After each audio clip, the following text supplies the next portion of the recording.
Om Shanti. This is the continuation of the previous session. We had mentioned in this session, we will talk about why Shiv and Shankar are not the same, which means how they are different, right? Now, in order to understand that, we have to understand one thing first, which is basically understanding why is someone praised or worshipped. Okay, why do we praise someone? Why are we worshipping, right? And someone is praised but not worshipped. Like there are a lot of great souls, human gurus, right?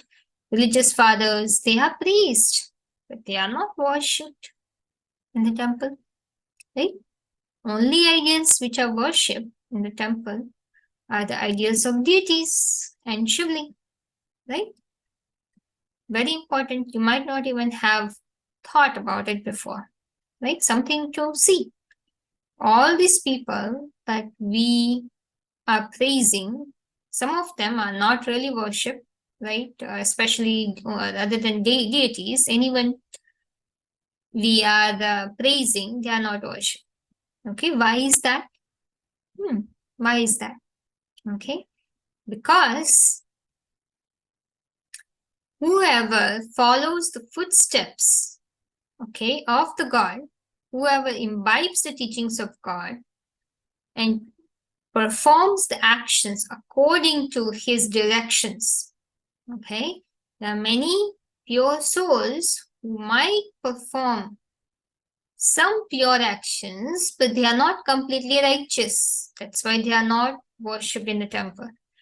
Okay, only God or God and his Suryavanshi children, son of knowledge, right? He is son, so Sun dynasty. Okay, the one who belongs to Sun dynasty are called Suryavanshis. Those children who have only accepted his teachings. Okay, they did not do any mixed charity, and they have completely surrendered. Okay, and followed his footsteps, have attained the highest status and are worshipped in the path of bhakti. Okay, it is a memorial of this time. Now, God is here. God is telling us the truth, giving us an opportunity to recognize. So, those who follow achieves the highest attainment, the position of worship worthy. Okay, because God is praised, so God's children will be praised and worshipped as well, right? He makes his children equal to him, right? But not all of them recognizes him. The majority of his children have defamed him, have ignored him, rejected him. Okay, so that's why not all of them are worshipped and praised, right? So God is praised based on the task he performs. Like in the path of bhakti, you can see, right? He is praised as ocean of love, ocean of peace, bestower of happiness, liberator, right? He is the one who gives the divine intellect, true sermonizer of Gita, ocean of all virtues, right? How would we praise him if he would not have enacted, right, those virtues, expressed those virtues through his actions, right? There is some way he's going to depict it, right? Put it into action. That's how we can get the proof, right? So divine task of God are worshipped only when he takes a body. That is the point we are making here. Okay, that body also, the body also has its own soul. So there is one body, two souls, which we'll also understand a little better, okay, as we move forward. But one body, two souls. Okay, God does take a body, but he does not claim the authority on the soul, okay, the control power on the soul. He does uses the body to serve his purpose. So that's why he keep himself separate. He doesn't merge himself with anyone. Okay, if he merges with one, he has to merge with everyone, right? So we have to understand the vision of God. He's here to perform all these tasks. Okay, he is here to give us divine vision, liberate us from the clutches of death. He is here to tell us our beginning, middle, and end. Okay, he is here to purify us. Okay, he's here to give the nectar of knowledge. He is beyond the pleasure and pain. He's also here to make us like him, not him, but like him. Okay, only one who completely becomes equal to him is Adam, in the corporeal being whom the God has come becomes completely equal to him. That's why we as sing Shiv and Shankar are praised to be the same. Okay, he makes him equal to God by making effort. Okay, that's why it is known in Christianity as well. Adam is not God, but he's not um, separate from the image of God. Okay, even in Muslim, Adam ko खुदा मत कहो लेकिन आदम खुदा के नूर से जुदा नहीं, right? So very important, right, in here that it's only one person who is known in all the religion to be the image of God. Okay, scriptures have been manipulated over the time. Before it was said Adam, now when if you look at the Bible, they have replaced it with the name of Christ. Okay, but we have to go with the original truth if we want to experience or especially recognize God and experience His company. Okay, which is in meditating and doing the highest type of meditation. All right. He's the one who gives us true salvation. He's Trikaldarshi. He's the one who makes us from to Narayan. So you can also see if God would have been present until now, we could have seen this task into action. Okay. God is here to transform the world. We are not really seeing any transformation. Kali Yuga has come, situation is getting worse, and God is here. Within certain time limit, He accomplishes this task. So right now He's telling, He has set a time limit. He said, I came at this time, I'm going to live at this time. This is the task I'm going to accomplish. If whoever believes me, then they are safe. Then they receive the highest attainment. For the next 84 births we take, and we create a fortune of happiness. God says they don't do it, it's everyone's fortune, but He comes here with firm facts, okay, and that happens. So very important. I'm telling that Mukti, Jivan Mukti Data, right? We want to be liberated from this body, and we want to be liberated from the sorrow, okay, from the vices, but we are not. We are being trapped in the vices. We're becoming and coming into the clutches of them constantly. We have been finding very difficult, right, to live. We are just keep getting entrapped into it. So God says we are going in opposite direction, and we are saying that God, we are connected to God. I'm not experiencing, right, any of the tasks that He would be doing, right, the transformation He would be bringing. I'm not experiencing that completely, right. I don't even know when I will achieve it. It will happen. It will happen, right. That's not what how God makes us feel, right.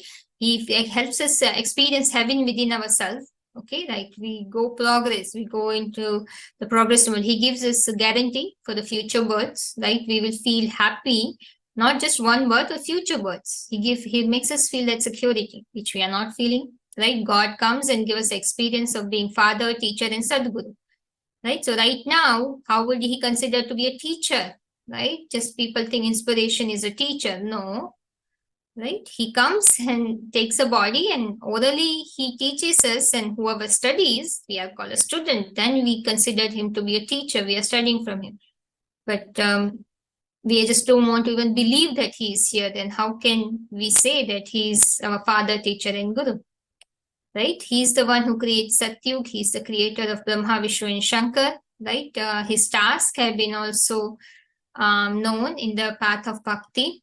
According to the task He performed through the body received its praise, because whoever the body belongs to receives the praise. But who is the doer is Lord Shiva.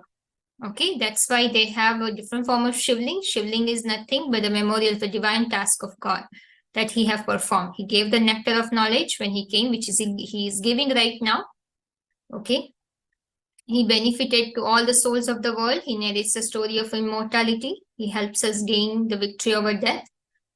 Okay, at this point, can you really imagine? Okay, can I feel so confident to say, yay, I'm not going to die. Okay, and I'm going to go with this body to heaven. And I'm have started experiencing heavenly happiness. And by the end of my Purushat, wow, I will feel heaven completely in this world, being in the body. Can you say with guarantee? Right? No, right? So God's teachings makes us feel like how He the highest deity would experience, right? So we'll start feeling, we feel the soul conscious stage. We start seeing ourselves separate than this body. We are not seeing any of those right now. How can we say we are connected to God, right?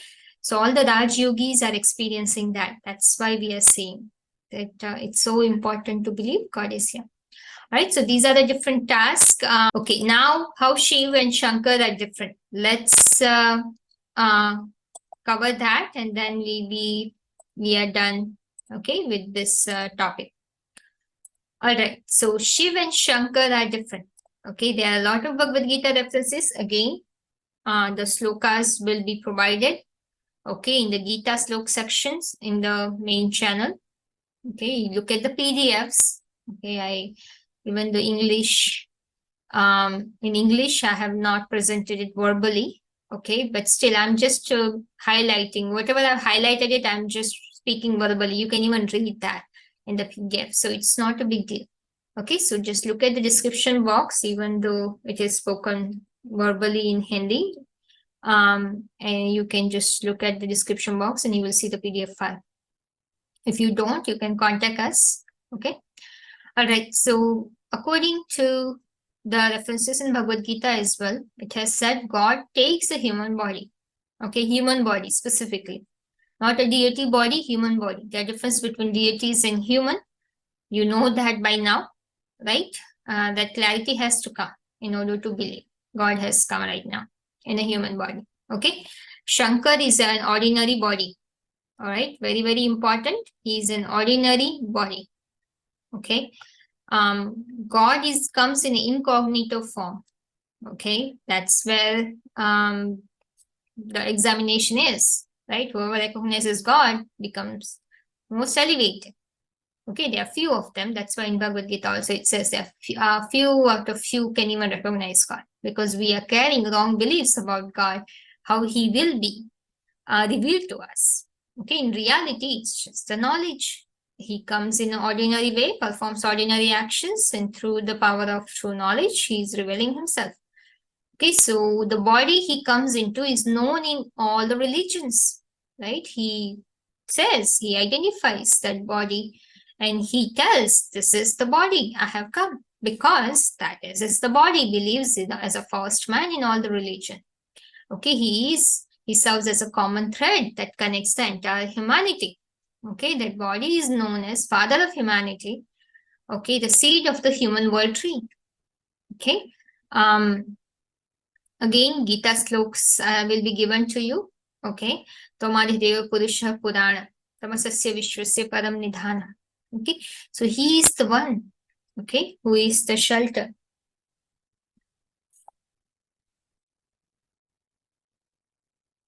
Okay, in Hinduism, he is known as Adidev. In Muslim, he's known as Adam. Christianity as Adam. Jainism as Adinath. Okay. He's also called World Father, right? Only Shankar has given that name, being a World Father. So you can link now why Shankar is praised the most, because right now God has come in him and accomplished his all the tasks that he was here for. Okay, through him. And that's what God is telling. Look, whatever you have been believing, it has happened at this time, okay, which was praised. So now let's experience the reality. Okay, so that's why it is Sangs Jagadam Pitram Vande Parvati Parmeshwaram. Okay, so there are two souls in one body. Okay, so God enters, right? So how there are two souls in one body. We'll take an example of the religious fathers. Okay, in the religious fathers' names like Jesus Christ, Gautam Buddha. Have you ever wondered why they have two names? Right? There must be some reason. We nobody have told us that fact. We have been very ignorant. Okay, it's telling us that um, that the power of pure soul can bring the transformation for one birth. Okay, so divine birth of the pure soul. That's why you will see lot of miracles have happened. It is not the blessings of God or the inspiration of God. Very, very important. God without the body cannot do anything. He was sitting, okay, in supreme abode, just in an inert mode. God did not do anything. Everything in the world is happening according to the laws of spirituality. Okay, we are just ignorant, so we just named God as everything. Okay, when God comes, He brings us to reality. Once we understand all these things, then we automatically become detached. Okay, through by having that realization of the soul. Okay, so that's why it's very, very important to understand there are two souls in one body. So Jesus is the soul which owns that body. Christ is the soul of the religious father who takes divine birth, which means he enters in the body of Jesus to use the body to express, okay, his divinity, okay, to narrate the teachings of Buddhism. The Christianity. All right, so very, very important. Same thing with the Gautam Buddha. Gautam is the soul. Okay, Gautam is the body.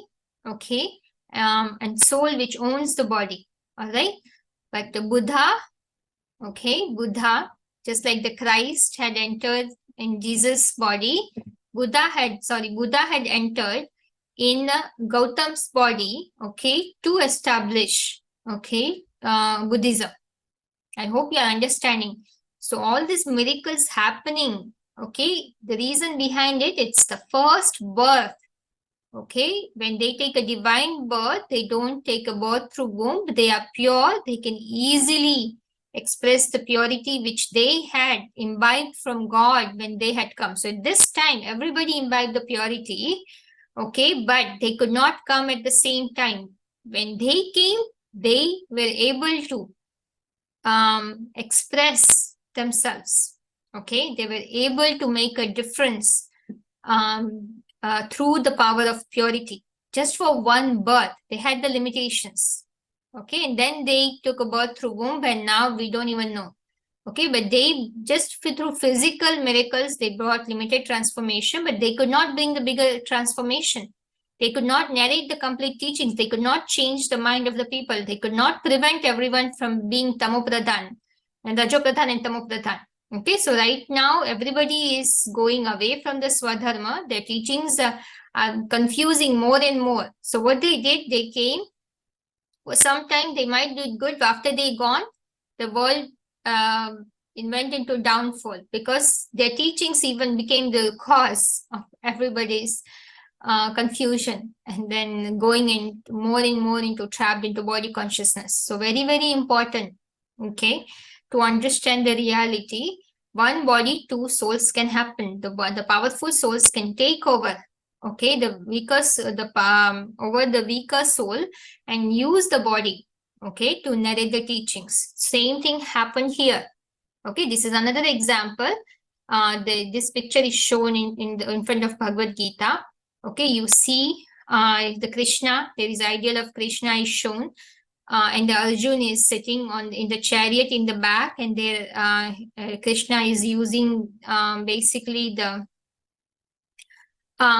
rope, okay, which is used as reins, basic to control, right? It's used it as a reins, right, to control the senses. Well, through this picture, we can easily understand one body, two souls. So even in the scripture, it has mentioned Atmanam Rathim Viddhi, Shariram Ratam Evacha, Buddhim tu Sarthim Viddhi, Manha Pragam Evacha. So in the scripture, it has mentioned this chariot is like a body, okay, and the senses are the horses, the reins is the mind, okay, and the one who is a controller. So you can see there are two buddhis. The Krishna is representing the buddhi, qualitative name, okay, of God. One body, two souls. The God who attracts us, who is controlling, okay, just the senses with the help of the mind.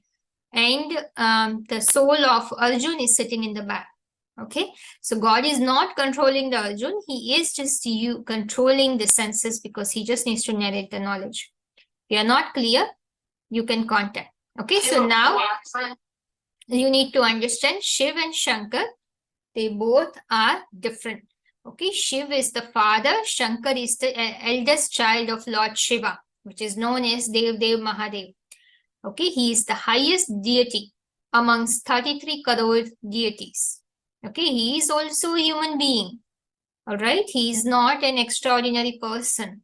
Okay, but he attains the highest attainment from God, achievement, okay, aim that God gives. He is the one who accomplishes it first.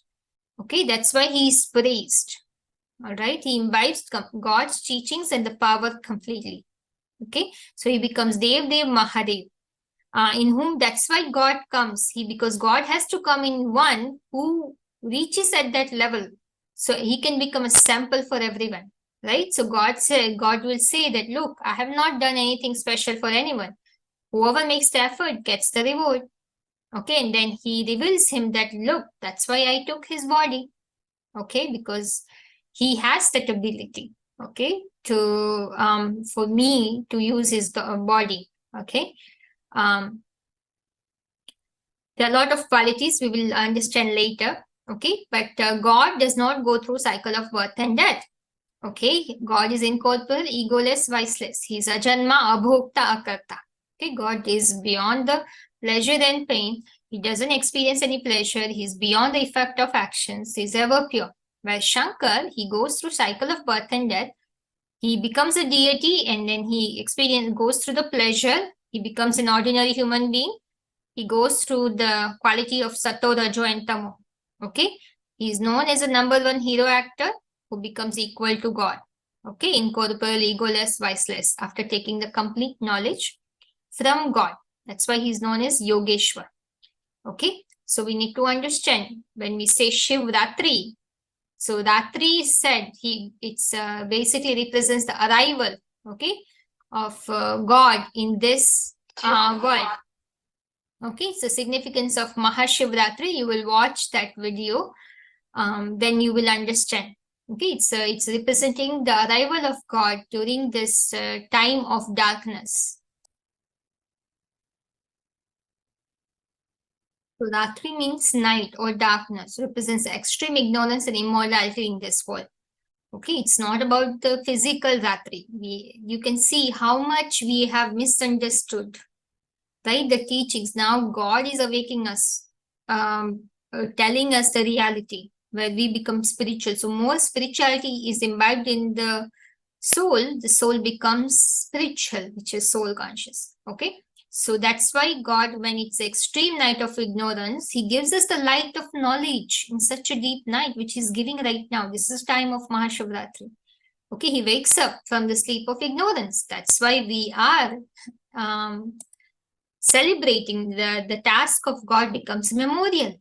Okay, ignorance means we don't even know, okay, where humanity is heading. We are coming into the clutches of the vices, okay, in form of lust, anger, greed, attachment, ego, okay, have seized every human being. We consider irreligiousness to be religiousness. That is called ignorance.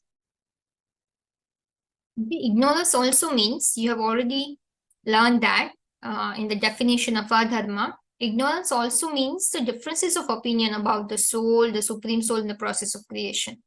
Okay, so right now what we are focusing, so much unnecessary things, we are expanding our intellect. We don't really know, honestly, how much and where to use our intellect. We are unnecessarily expanding into the things which really doesn't have much purpose. Okay, but we are not focusing on the things which serves a purpose and takes us to our destination. Okay, so right now we don't even know how to use our intellect. God teaches us. Through these divine teachings, our intellect becomes so subtle that we exactly know how to use it. Right now, we are overusing the intellect and not achieving any single thing, which means any single thing at the spiritual level. Okay, physical level, we are achieving, but that contentment is not there. Okay, Kali Yuga is getting worse and worse. Okay, so it is known as Shiv Shankar because, of course, right, just like Jesus Christ, God is not merging with anyone. That's why it's called Shiv Netra. He is present in Shankar to symbolize that, to represent that, his presence. Okay, it's shown as a Shiv Netra. So we need to understand all this picture, okay, is not, we shouldn't take it in the physical sense, okay? Whoever have created the picture, it was more at the figurative level, okay? Ornamental level, okay, it represents the characteristics, okay, it want us to tell something. There is no person is three eyes, it's just telling presence of God, an ordinary human being that in God has come, who depicts that characteristics like it is shown in the picture that we will talk about later. Okay, so it's very important to understand, like you also have heard Shivling, right? Shiv Netra, Shiv Puran, right? So all the father is elder one, so he's kept in the front, and he is the one who is the doer through that body, which cannot be seen through this physical eyes. Okay, so very important. Shankar is the effort-making form, okay, of the soul in whom God has come. When he becomes complete, he became like God. Then he is worshipped as a Shivling. Okay, so presence of God is there, but he becomes equal to God. That is the proof. It's a Shivling. Dva Suparna Sureja Sakhaya Samanam Daksham Parishashva Jate. Okay, there is a verse in Rig Veda as well. Okay, one of the other thing. Then we are almost done. Okay, so the Shivling, you can see, right? You probably don't know that Shivling was not always worshipped as black stone. Okay, it was worshipped in a diamond form. Okay, which Hirekaling, Suvarnaling. Okay, golden. It was worshipped as a golden ling. It was worshipped as a silver ling. Okay, Rajat Tamraling. Okay, as a copper, and now it is black stone. Very important. It is telling us something as a four in metals, different metals. Okay, because it is representing the stage. It is telling us the God comes in an ordinary human being who goes through four stages that we have already talked about: Satopradhan, Satosamanya, Rajo Pradhan, and Tamo Pradhan. Okay, he becomes pure to impure. So right now, God comes in an impure body. That's why it is shown as a black stone. Okay, I hope it is making sense. Okay, so Shankar becomes equal to God, attains the incorporeal stage. He is also currently playing the part. He's shown black because he's God. In whom the God comes, everybody defames him. Majority, not everybody, but majority of them, other than the handful children of God, defames him. Okay, that's why he's known as a Kalankidhar avatar. So that avatar is already being revealing right now. Okay, it's up to us to recognize or not.